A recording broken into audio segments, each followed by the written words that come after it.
코드 긴급 영상입니다. 어제 국토교통부가 무순위 청약제도 개편안을 공개를 했습니다. 일명 줍줍이라고 불리는 이 무순위 청약제도를 싹 뜯어 고치겠다라고 공개를 한 건데요. 무순위 청약이 뭐냐, 일명 줍줍 대체 어떻게 하는 거냐, 사람들이 왜 관심을 가지는 거냐, 이거는 제가 이전에 영상을 만든 적이 있었어요. 해당 영상 카드에 걸어둘 테니까 먼저 보고 오시는 거 추천드리고요. 간단하게 얘기하자면 이 무순위 청약 줍줍이라는 거는 자격 미달자가 생긴다거나 혹은 청약 자체가 미달이 되는 등 다양한 이유를 통해 가지고 이 공급 여유분이 생겼을 때 추가로 공급하는 거를 얘기를 합니다. 근데 로또라고 불리는 데에는 이유가 있겠죠. 지역마다 차이가 있기는 하지만 많게는 수억 원, 수십억 원까지도 차이를 남길 수 있어가지고 이거 당첨되면 인생 역전되는 거야, 뭐 이런 얘기까지 있었습니다. 대표적으로 지난 7월에 있었던 동탄역 롯데캐슬, 그때는 줍줍의 역사를 새로 썼습니다. 역대 최고의 경쟁률을 기록을 했는데요. 이때 줍줍이 딱 한 건 떴어요. 근데 몇 명 신청했는지 기억하시나요? 무려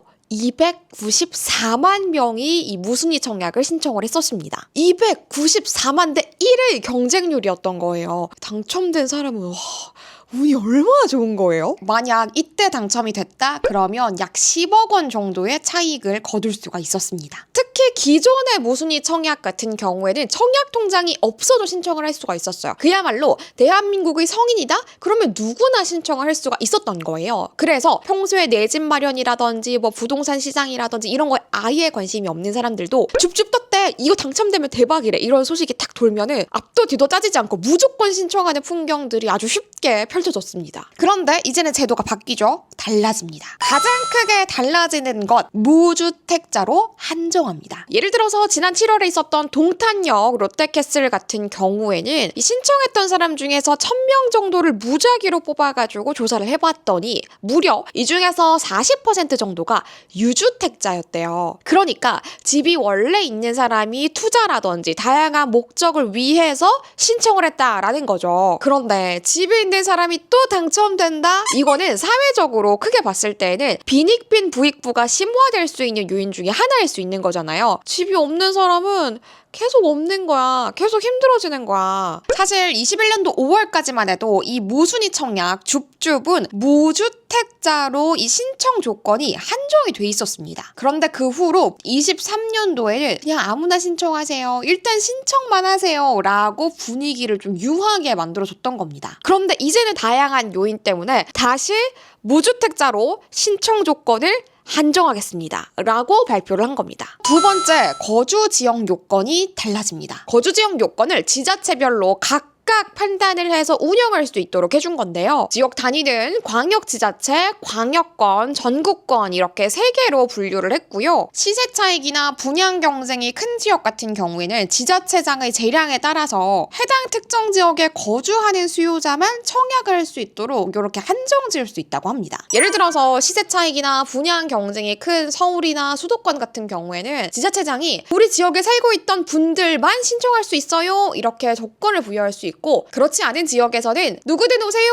누구든 신청하세요, 이렇게 거주 요건 없이 전국 단위로 청약 시행을 결정할 수 있다라는 겁니다. 그리고 세 번째, 위장 전입 단속. 이건 줍줍 무순위 청약에만 해당된다라기보다는 이 청약 제도의 전반적인 변화라고 보는 게 맞을 것 같은데요. 지금까지는 일부 지역, 일부 인기 단지에서 이 부양 가족의 가점을 받기 위해서 위장 전입을 하는 경우가 굉장히 많았습니다. 이거 바로 잡아야 된다라는 목소리가 사실 꽤 오랫동안 나왔는데요. 이걸 근절하기 위해서 앞으로 부양 가족 수에 대해서 가점을 산정을 할 때에는 자료를 제출해야 되는데요. 바로 어떤 자료냐? 건강보험 요양급여 내역을 꼽을 수가 있겠습니다. 예를 들자면 이런 거예요. 지금까지는 제가 저희 엄마 아빠를 부양하고 있어요 라고 신청을 하고 이거에 대해서 가족관계 증명서, 주민등록 등본, 주민등록 초본 요런 거만 제출하면 끝이었거든요. 인정이 됐었어요.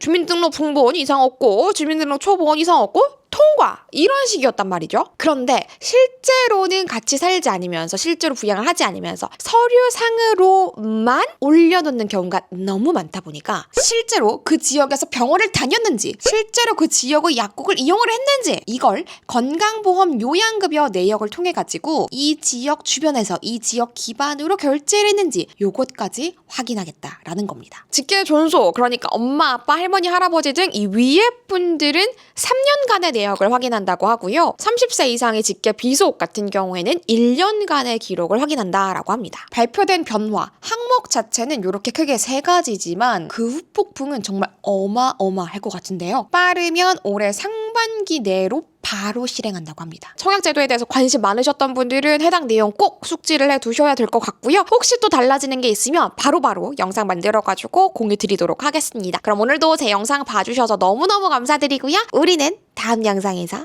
또 만나요. 구독과 좋아요 잊지 마세요.